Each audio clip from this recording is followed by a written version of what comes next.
it looked like he was ending up on the depth chart. I think he's a good player. I think he might actually do very well with Philly, and I hope he does. I just, you know, don't think he's a fit for Pete Carroll and what Pete Carroll likes at that position. We all know the height, the length, and what Pete Carroll's looking for. Pete Carroll knows what he likes. Defensive back play is his specialty, so he's more sure of what he likes there than anywhere else. And I just don't think he was ever a fit. And if he wasn't a fit and he was going to be buried on the depth chart, I like the move.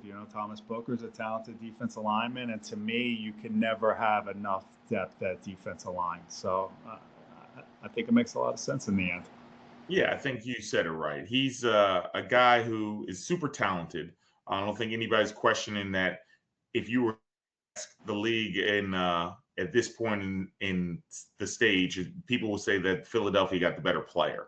However, that doesn't mean that it's the best player for the Raiders.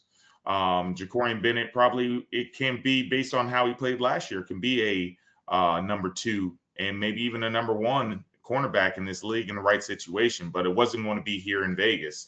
And Pete Carroll has a specific not only length and size that he's looking for, but also just a skill set that Jacorian Bennett doesn't have, or in their mind does not have.